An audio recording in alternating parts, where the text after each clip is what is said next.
Okay, guys, we're down here in Okotoks with Davin. Davin, how's it going, man? Happy to take possession. Yeah, so happy to take possession. For you guys out there, we always kind of are cautious when we do take possession. We normally tell investors just be wary about the possession day.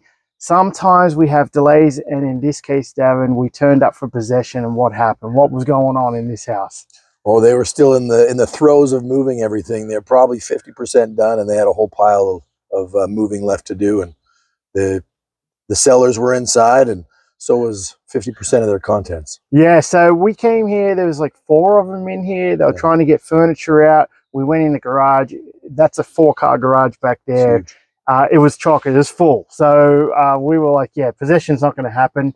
And now we're 2 days later. So what was your experience like? I know I was in there taking photos. We sent you the photos. And then what did you do with your lawyer straight after we came down here and left for the initial possession? Yeah, so as soon as I left the property, I had taken photos of, per your suggestion, of not only the contents, but the people moving the contents and the seller himself as well.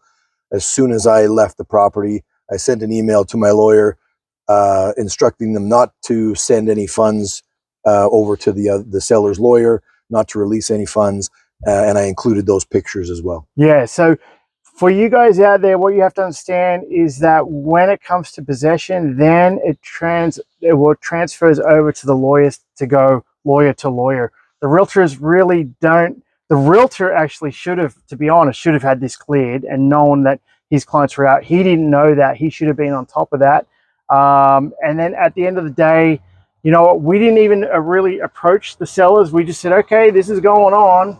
Let them do their thing. But then we said, you know, max 24 hours you should be out, and now it's 48 hours later. So 2 days. And so what happened there in the end is the lawyers will hold back the interest that's on the mortgage, and then they will pay for that. But if you had booked movers, which you did have a few things booked, right? You had a few guys coming over to check out the property. Yeah, delivery today, yeah. Delivery today. So you had to transfer that today. So for people taking possession, we just wanted to give you a quick heads up that sometimes, I mean, this doesn't happen very often, but sometimes it can get delayed.